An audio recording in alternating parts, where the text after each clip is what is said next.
안녕하세요. 임원일 목사입니다. 이제 오늘부터 신약 성경에 들어가는데, 오늘은 구체적으로 신약 성경의 책 마태 이렇게 들어가기 전에 우리가 신약서도 처음에 나오는 네 권의 책, 복음서 전체를 먼저 살피는 강의를 하고 구체적으로 한 권씩의 책에 들어가도록 하겠습니다. 복음서, 영어로는 가스펠이죠. 영어로는 God, 좋은, good이란 뜻이고 스펠은 소식이란 뜻입니다. 그래서 좋은 소식. 영어도 그렇고 우리의 복음, 복된 소리, 소식이다. 우리말로도 이 복음, 헬라어 유앙겔리온에서 온 말인데 유 하면은 헬라어로 좋은이라는 뜻입니다. 그리고 겔리온 하면은 앙겔로스, 천사란 뜻이죠. 또는 선포자란 뜻입니다. 좋은 선포자, 좋은 천사가 선포하는, 그래서 유앙겔리온 하면은 복된 소식, 좋은 소식, 그런 뜻. 여기서 이제 우리가 신약성서 네 책을 통틀어 일컫는 복음서라는 이름이 왔습니다. 복음서는 그래서 이 땅에 오신 좋은 소식, 즉 하나님의 좋은 소식, 예수님은 누구시며 어떠한 삶을 사셨으며 그 예수님의 고난과 죽음과 부활을 통해서 모든 인간을 향해 이루신 우리 하나님의 구원을 이야기로서 전해주는 책, 마태, 마가, 누가, 요한, 이 네 권의 책을 이제 복음서라고 합니다. 이 중에 마태, 마가, 누가의 이 세 권의 책은 같은 관점에서 예수님의 이야기를 기술했다, 이야기한다라는 의미에서 공관, 같은 관점, 볼관, 똑같은 공자에서 공관 복음서라고 부릅니다. 이 공관 복음서라는 말은 synoptics, 같은이란 뜻이고 optics는 견해, 시각 그런 뜻이죠. 그래서 공관 복음서라고 마태, 마가, 누가를 부릅니다. 그런데 여기서 말하는 같은 관점이란 이 말은 예수님에 대한 이야기 기술의 전체 구성과 구조가 같다는 의미이지 예수에 대한 증언이나 내용이나 어떤 신학적 관점이 같다는 의미가 아닙니다. 누가복음 1장 1절부터 4절에 소위 말하는 누가복음의 서문은 저자인 누가가 이 복음서를 왜 썼는지, 어떻게 썼는지를 밝히고 있습니다. 이건 매우 중요한 글인데 이 누가복음의 글은 누가복음뿐만 아니라 복음서 전체를, 복음서가 어떻게 쓰여졌고 왜 쓰여졌는지를 이해하는데 아주 중요합니다. 누가는 자신이 복음서를 쓰기 전에 이미 우리 가운데 일어난 일들, 즉 우리 가운데서 일어난 예수님의 일들에 대하여는 이야기를 엮어내려고 손을 댄 사람들이 많이 있었다고 말하고 있죠. 이것은 복음서가 쓰여지기 이전에 이미 예수님의 행적에 대한 이야기들이 글들로 남아서 복음서의 저자들에게 전해졌다는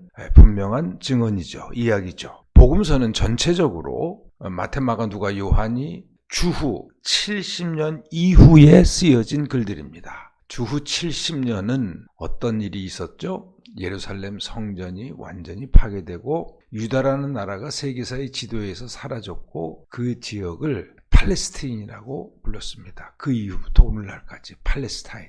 그 팔레스타인은 무슨 말이라 그랬죠? 블레셋입니다. 블레셋을 영어식으로 말하면 그렇게 됩니다. 예수님의 십자가의 죽음과 부활이 30년경에 일어난 일인데 예수님이 돌아가시고 부활하시고 나서도 40년 이후에 쓰여진 글이 복음서입니다. 우리가 가장 먼저 쓰여진 마가복음을 70년 이후, 70년경, 적어도 70년 이후죠. 이때 쓰여진 거라고 보고 있습니다. 예수님의 죽음과 부활 이후 약 40년의 이 기간이, 이 복음서가 쓰여지기까지 30년에서 70년 이 사이의 기간이 처음부터 2절에 나오는 말씀의 목격자요 전파자가 된 이들의 증언의 시대, 처음부터 말씀의 목격자, 눈으로 직접 본 자들이고 들은 자들이고 예수님을, 그리고 그 예수를 증언한, 선교한, 전한 누굽니까? 이 사람들이 바로 예수님의 제자들, 예수님을 직접 경험한 1세대들이 살았던, 활동했던 기간이죠. 예수님이 돌아가시고 그 다음에 복음서가 쓰여지기까지의 요 40년의 기간, 이때 예수님에 대한 많은 기록들이 다양한 제목으로 쓰여졌다고 봅니다. 즉 예수님의 기적 이야기들만 이렇게 모여가지고 기록된 거라든가, 또 예수님의 그 가르침, 마태복음 5장부터 시작되는 산상수훈과 같은 그런 가르침의 어록들만 이렇게 기록된 것들, 또는 예수님이 그 적대자들과 다투셨던 많은 논란들, 또 뭐 귀신 축출의 이야기들, 능력, 즉 기적을 행하신 것들, 뭐 다양하게 이렇게 부분적으로 또 예수님의 순환, 고난을 당하신 이야기들, 이런 식으로 1차적으로 많은 기록들이 요 기간 동안 쓰여졌고, 이런 기록 또는 직접 그것을 경험한 자들로부터 들었던 증언, 이런 것들을 읽고 또는 듣고서 복음의 2세대들, 즉 1세대들이 이제 순교등으로 다 죽어가면서 그들 제자들을 중심한 그 1세대들로부터 듣고 또 그들이 남기는 글을 읽고 자라난 2세대들, 이들 때에 바로 우리가 지금 마태, 마가, 누가, 요한 이 복음서들이 쓰여졌다라고 봅니다. 마태는 바로 제자고 요한도 그렇지 않느냐. 그래서 요 마태, 요한이란 복음서의 저작 이름에 대해서는 누가 마태복음, 누가 요한복음을 썼느냐, 요거는 각각 그 책을 이야기할 때 자세히 다루도록 하겠습니다. 복음서 저자들은 예수님을 직접 체험한 사람들이 아닙니다. 그들이 복음서를 쓸 때 그들의 책상 위에는 다양한 종류의 예수님의 행적에 대한 자료들이 놓여 있었다는 것, 이제 이것을 기억하시면 되겠습니다. 그 다음에 누가의 그 1장 1절 4절에서부터 이야기를 엮어내다라는, 이 엮어내다라는 동사가 2번에 걸쳐 나옵니다. 이것이 중요하고 여기에 주목해야 됩니다. 자, 1절에 보면 이야기를 엮어내, 이렇게 과거형으로 나오는데, 이야기를 엮다라는 글자 그대로 여기서는 이야기, 우리가 소위 요즘에 말하는 나레이티브입니다. 나레이티브를 엮었다. 자, 우선 이야기부터 얘기합니다. 복음서는 철저하게 들려주기 위해서 이야기의 형식으로 처음부터 쓰여졌습니다. 들려주기 위한 거라는 것은 이 복음서를 쓰던 당시에 대부분의 사람들은 글을 못 읽던 시대입니다. 극소수의 사람들만이 글을 읽고 쓸 줄 알았습니다. 그래서 이런 나레이티브로 예수님의 이야기를 썼다는 것은 듣는 자들, 읽는 자들을 위해서기보다 듣는 자들을 의식한 글입니다. 그래서 가장 예수님의 다양한 이야기들을 효과적으로 전하기 위해서 이 나레이티브라는 형식의 글을 썼다. 이거는 구약 성서를 강의하면서도 첫 부분에서 모세오경은 철저하게 나레이티브, 이야기 형식의 글이다. 근데 이 복음서도 마찬가지입니다. 그리고 이 이야기들은 우리가 보통 이제 잘못 그렇게 이해하는데, 예수님이 행하신 일들을 시간대별로, 이제 이걸 크로닉, 어떤 벌어진 일들의 순서대로 이렇게 쓴 거라고 생각하는데 그건 절대 아닙니다. 처음부터 자기도 누가도 모든 걸 처음부터, 근데 그거는 그 일의 시초부터 철저하게 탐구를 했다, 읽었다, 조사를 했다, 그런 의미지 복음서를 처음부터 순서대로 썼다, 그런 의미가 절대 아닙니다. 그 다음에 이제 가장 중요한 단어가 엮어내다라는 동사인데, 어떤 것을 엮다라는 그 사전적인 의미는 이렇습니다. 물론 우리 글의 사전적인 의미입니다. 엮다. 글이나 이야기 따위를 구성하기 위하여 여러 가지 소재를 일정한 순서와 체계에 맞추어 짜다라는 뜻입니다. 이것이 성경의 복음서에서 쓰는 이 엮다라는 말을 우리 사전적인 의미로도 그대로 적절한 설명이라고 생각합니다. 예컨대 우리가 그 작은 구슬들을 이렇게 꿰서 목걸이도 만들고 팔찌도 만들고 뭐 그러잖아요. 그걸 비즈공예라 그러잖아요. 이 구슬의 크기라든가 모양이라든가 색상이 다 다 다른 많은 구슬통들을 앞에 놓고 그것을 가지고 목걸이를 만들 것인가, 팔찌를 만들 것인가, 만드는 사람이 생각을 하겠죠. 그 다음에 그럼 목걸이를 만든다 할지라도 이걸 갖다가 결혼식이나 뭐 파티에 나갈 때 그렇게 목에 걸 그런 목걸이를 만들 것인가, 아니면 장례식에 나갈 때 검은 예복에 맞춰 쓸 목걸이를 만들 것인가, 아니면 아이들을 가르칠 때에 선생님이 목에 이렇게 단정하게 메고 갈 것인가, 그런 어떤 목걸이를 만들까, 이런 것들을 먼저 생각하고 그 생각에 따라서 그럼 이 많은 다양한 구슬들 중에서 어떤 구슬들을 어떻게 조합해서 만들지가 그 용도에 따라 다 다르고, 또 같은 신부의 결혼식 목걸이를 만든다 할지라도 만드는 사람에 따라 그것을 쓸 그 신부의 키나 또 뭐 얼굴이나 여러 가지에 따라서 다 다르겠죠. 예수님의 이야기도 누가 어떠한 목적으로 이 예수님의 이야기를 구성하고 엮었느냐에 따라서 다 다릅니다. 예수님의 어떤 에피소드, 어떤 환자를 만나서 고쳐주신 만약에 이야기라고 합시다. 이러한 것들이 어떤 이야기의 엮음에서는 더 강조되고, 또 어떤 복음서에서는 이런 이야기들이 살짝 다르고, 또 어떤 복음서에서는 과감하게 그 이야기를 생략하기도 하고, 서로 상이한 이야기들을 연이어 엮을 때에도 어떤 메시지는 더 강조하고, 뭐 다양합니다. 이렇게 다양하게 크고 작은 엮음의 이야기를 엮어가는 기술을 사용해서 복음서 전체의 이야기가 구성되었습니다. 우리는 이런 이야기를 엮었다, 예수님의 이야기를 엮었다라는 것을 편집이라고 부릅니다. 즉 복음서의 저자들, 먼저 우리가 일단 마태, 마가, 누가, 요한이라고 한다면 이 네 사람은 예수님 이야기의 편집자들입니다. 네 개의 복음서를 읽다 보면 예수님의 이야기가 다 다릅니다. 마태의 이야기가 누가에서는 전혀 다른 맥락에서 조금 수정된 내용으로 나오기도 하고, 또 마태, 마가가 다루는 이야기가 마가에서는 아예 없고, 또 요한복음에서는 많이 나오지도 않지만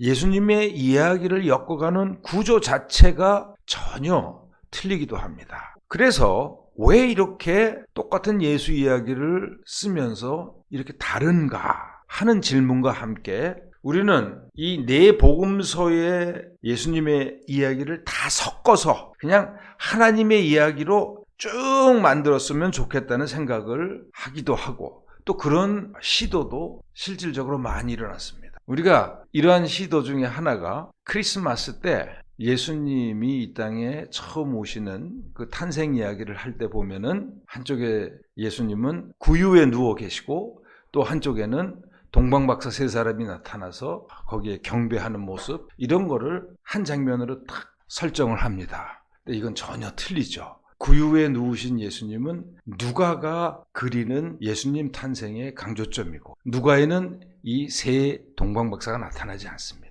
근데 이건 마태만 나오죠. 마가에는 아예 이런 얘기가 없고요. 근데 그래서 이런 식으로 복음서의 이야기를 한 장면에 다 이렇게 섞어 넣는 거죠. 근데 이거는 복음서를 처음 쓴 저자들이 생각하지 않은 장면입니다. 그런데 뭐 예수님의 이야기가 왜 이렇게 다 틀려? 그러니까 우리는 이렇게 자꾸만 하나로 섞으려고 하는 이러한 시도나 생각은 우리들에게 주어진 네 개의 이 복음서에 네 개가 있다는 것이 얼마나 소중한 일인지 모릅니다. 그것을 말살하려는 위험한 시도요 생각입니다. 복음서는 예수님의 이야기를 들려주는 데 있어서 예수님을 주인공으로 삼고 예수님의 행적을 그분을 통해서 우리에게 전해준 하나님의 놀라운 구원 소식을 전하는 그것은 똑같지만 네 가지의 다른 색으로, 또 네 가지의 다른 내음으로, 또 네 가지의 다른 톤, 음색으로 이 예수님의 이야기를 들려주고 있는 것입니다. 서로 다른 예수를 전하는 게 아니고 한 이야기로, 한 사람의 글로서, 한 사람의 생각으로서는 다 포착할 수가 없는 이 예수님의 이야기를 저마다 다른 각도와 다른 시각에서 들려주고 있는 것입니다. 자, 그럼 우리가 왜 이렇게 다르냐? 여기에 대해서 조금 더 얘기를 해보도록 하겠습니다. 이 다름이 마태, 마가, 누가, 요한이 같으면서도 다른 이 다름이 바로 복음서 저자의 신학이라고 우리가 부릅니다. 그들이 예수님을 통해서 강조하고자 했던 예수님 메시지의 어떤 내용들, 이제 그걸 우리가 신학이라고 부릅니다. 자신들이 강조해서 들려주고자 하는 예수님에 대한 이야기의 관점이 다른 것입니다. 이 다름은 왜냐? 복음서의 수신자들이 다르고, 여기서 복음서의 수신자란 말하는 것은 마태복음을 쓸 때 예수님의 이야기를 들려주고자 했던 그 상대, 그 사람들, 그걸 우리가 신앙 공동체라고 합니다. 마태의 신앙 공동체. 이 마태의 공동체, 누가, 마가의 신앙 공동체, 이 수신자들이 다 다르고, 그 수신자들이 지금 처하고 있는 이 복음서를 쓸 때 신앙의 환경이라든가 역사적 정황이 다 다르기 때문에 강조하는 관점이 틀릴 수밖에 없습니다. 예를 들자면 예수님의 이야기를 듣는 수신자들이 주로 유대인들이다. 그럴 때 예수님의 이야기를 어떻게 전할 것인가? 어떤 점을 강조할 것인가? 또 그 수신자들이 구약과 이스라엘의 종교적인 정황을 전혀 모르는 이방인들, 외국 사람들이라고 할 때 그들에게 전하는 예수님의 이야기, 또 너무너무 삶이 힘들어서 무언가 좀 부유함과 하여튼 좀 좋은 그런 삶을 간절히 원하는 그 가난한 공동체에게 전하는 예수 이야기와 상대적으로 좀 편안하게 그런 면에 있어서는 살아가고 있는 사람들에게 전하는 예수님의 이야기의 강조점과, 또 아주 신앙으로 인해서 핍박을 받고 있는 그러한 공동체들에게 전하는 예수님의 이야기가 다 같을 수는 없죠. 바로 이러한 차이가 복음서를 쓰는데 예수님의 이야기가 조금씩 다른 이유입니다. 다양한 신앙 공동체를 상대로 다양한 목적을 가지고 쓰여진 글이 비단 복음서뿐만이 아니라 바울의 서신들이라든가 공동서신, 신약성서의 다 글들이 그렇습니다. 그리고 복음서의 글들도 바로 그렇기 때문에 같은 한 예수님을 전하면서도 조금씩 다른 내용들을 전하고 있는 것입니다. 여러분, 우리가 성경을 읽으면서 꼭 기억해야 될 것이 있습니다. 복음서의 저자들은 지금 자신들이 훗날 신약 성경이라는 불멸의 하나님의 말씀을 쓰고 있다, 이런 자각을 하고 이런 의식을 가지고 글을 쓴 사람은 단 한 명도 없습니다. 구체적인 상황에서 다양한 사람들에 의해서 쓰여진 글들, 그런 수많은 글들 중에서 27편의 글들만이 신약 성경으로 오늘날 우리에게까지 전해지는 이 사건입니다. 이것을 두고 결국 우리는 이렇게 고백을 할 수밖에 없습니다. 성령만이 다양한 사람들을 통해서 다양한 상황 속에서 다양한 시각으로 예수 그리스도를 증거하게 하신 단 한 분의 신약 성서의 저자요 편집자다. 우리는 신약 27편의 글들을 읽으면서 이렇게 고백하지 않을 수가 없습니다. 그러면 이렇게 서로 다양한 빛으로 쓰여진, 각도에서 쓰여진 복음서를 우리가 어떻게 읽을 것인가? 마태, 마가, 누가 따로따로가 아니고 전체적으로 우리가 복음서 읽기에 대해서 말씀을 드린다면, 복음서는 첫 구절부터 마지막 구절까지 철저하게 역근이, 즉 편집한이, 즉 복음서를 쓴 사람의 주도 면밀한 의도하에 쓰여진 글입니다. 대충 적은 게 아니고요, 한 구절 한 구절, 한 문장 한 문장이 처음부터 끝까지 어떻게 예수를 전할 것인가에 대해서 많은 자료들을 앞에 놓고서 주도 면밀하게 쓰여진 글입니다. 따라서 어떤 예수님의 이야기가 이제 작은 단위를 에피소드라고 하는데, 앞의 이야기와 그 다음에 이어지는 이야기가 어떤 면에서는 전혀 별개의 문제 같은데, 이렇게 어떤 의도를 가지고 엮어진 것이라면 그 이야기들은 하나하나가 따로가 아니라 그 글을 엮은 그 큰 흐름이라는 그 맥락에서 읽어야 한다는 겁니다. 맥락. 그래서 맥락적인 성경 읽기는 아무리 강조해도 지나침이 없습니다. 이런 이야기들의 큰 흐름이 어느 지점에 와서는 마무리를 지으면서 전혀 다른 새로운 큰 흐름으로 이어지고 진행되는 걸 봅니다.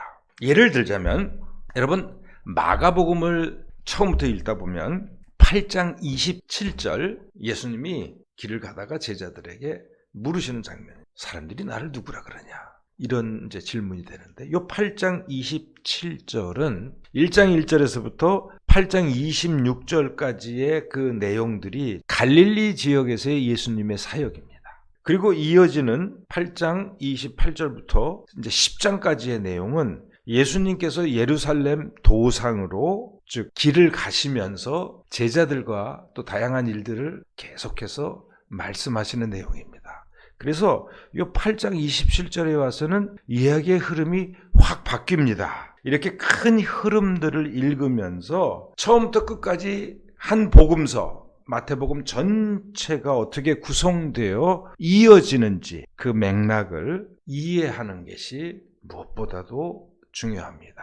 맥락적인 성경 읽기죠. 각 복음서의 맥락을 이해하며 읽을 수 있으면 각 복음서의 차이점을 서서히 알게 됩니다. 이 차이점을 알고 느낄 수 있기까지는 많이 읽고 많이 생각하는 시간들이 필요하긴 합니다. 그런데 같으면서도 서로 다른 듯한 이 복음서의 맛을 느끼기 시작하면 복음서 읽기가 더 깊어집니다. 각 복음서가 전해주는 예수님의 다양한 모습, 그 다양한 예수님의 얼굴의 표정들, 눈빛들, 또 예수님의 그 목소리를 구별해서 듣기 시작하면 신앙의 깊이가 달라지죠. 그 말은 다른 말로 예수님을 이해하는 그 폭과 깊이가 달라진다는 겁니다. 그래서 예수님이 왜 그런 일을 하셨고 이 땅에 오셔서 무엇을 하셨는지, 왜 그렇게 하셔야 하는지 예수님의 사역을 깊이 깨닫게 됩니다. 이런 복음서의 차이점은 같은 예수님을 다양한 상황에서 다양한 사람들이 해석한 차이점이라는 겁니다. 해석하다. 이게 어려운 얘기가 아니고요. 똑같은 이야기도 듣는 사람이 누구냐에 따라서 그들이 놓여진 상황과 형편과 처지가 어떠냐에 따라서 그 예수님의 이야기를 해석하는, 이해하는 것이 다르다는 거죠. 한 분이신 예수, 그 예수를 저마다의 상황에서 이해하는 이 해석의 능력은 자칫 잘못하면 자의적인 해석, 자기 마음대로 하는 해석이 될 수도 있지만 그것이 아니라면 하나님을 아는 신앙의 피와 넓은 복을 우리에게 가져다 줍니다. 사실 여러분 성경 읽기가 가장 두려운 책 중에 하나가 이 복음서입니다. 복음서에서 묘사하는 예수님을 우리가 대면하다 보면은 언제나 그 안의 인물들이 아니고 그 복음서의 이야기를 읽고 듣는 내가 누구인지가 적나라하게 폭로됩니다. 즉 복음서 읽기는 우리 자신을 적나라하게 비춰주는 거울의 역할을 합니다. 그 성경 이야기에서의 바리새인들이 잘못된 그릇된 신앙의 그 군상들이 남이 아니고 2000년 전에 그 사람들이 아니고 바로 바로 내가 그렇다는 것이 복음서를 읽으면서 드러나기 때문입니다. 그런가 하면 예수님께서 베푸셨고 어루만지셨던 그 용서와 따뜻한 격려, 작은 자들을 향해서 내미셨던 그 손길, 그것이 또한 나를 향한 예수님의 손길로 아주 구체적인 사건으로 다가오는 경우도 또 많죠. 이렇게 예수님을 2000년 전의 예수님을 오늘 나를 향한 나의 주님으로, 나의 예수님으로 만나는 곳이 어디냐? 바로 복음서 읽기의 그 현장입니다. 복음서입니다. 복음서 전체에 대한 개관을 이걸로 마치면서 한 가지만 더 말씀드리겠습니다. 역사적 예수라는 신학적인 어휘가 있습니다. Historical Jesus입니다. 근데 역사적이라는 말은 영어에 두 가지가 있습니다. Historic, 역사적인 사건이다. 그럴 때는 Historic Event라고 합니다. 근데 역사적 예수할 때 Historical 칼은 지난 그 시대에 살았던 객관적인 예수를 얘기할 때 역사적 예수라고 합니다. 근데 우리는 자꾸만 복음서를 읽으면서 역사적 예수, 진짜 예수가 2000년 전에 살으셨던 그 삶의 내용과 그 삶의 순서와 그 사건들, 그것을 복음서를 통해서, 왜냐하면 복음서만이 그것을 우리에게 1차적으로 전해주고 있는 글이기 때문입니다. 그런데 복음서를 통해서 2000년 전의 역사를 공생의 기간 동안 걸으셨던 예수, 태어나면서 돌아가실 때까지 그 객관적인 예수를 만난다? 그거는 불가능하다는 것이 지난 2세기 동안에 경험했던, 복음서를 연구했던 모든 사람들의 고백입니다. 그걸 이렇게 얘기합니다. 대리석, 원형극장에 있는 그 대리석을 갖다가 다 모아놓고 이 대리석이 어디서 뛰어왔느냐, 어떤 대리석 단지에서 대리석을 뛰어왔다 하더라도 그 대리석을 다 모아서 대리석 광산의 모습을 원형으로 회복할 수는 없다는 겁니다. 그게 채석장 이론인데 바로 그겁니다. 우리가 단편적인 예수님에 대한 정보는 복음서에 많지만 그것이 사실상 일어난 곳과 시각과 그걸 갖다가 다시 재현할 수는 없다는 것입니다. 그래서 자꾸만 어느 게 맞느냐, 어느 게 틀리느냐, 이런 것을 가지고 2000년 전의 예수를 갖다가 밝히려고 할 때 우리가 성경 연구에서 돌이돼서 넘어짐이 되는데, 바로 신앙의 처음 두 번째 세대들이 듣고 믿었던 그 예수, 그것을 우리는 성경을 통해서 만나는 겁니다. 그러나 염려하실 건 없습니다. 믿음의 공동체가 생생하게 증언해준 내용을 가지고 또 믿음의 공동체에게 전한 그 내용이 바로 사복음서가 담고 있는 예수님에 대한 이야기라는 것. 오늘은 여기까지 하고 마치도록 하겠습니다. 감사합니다.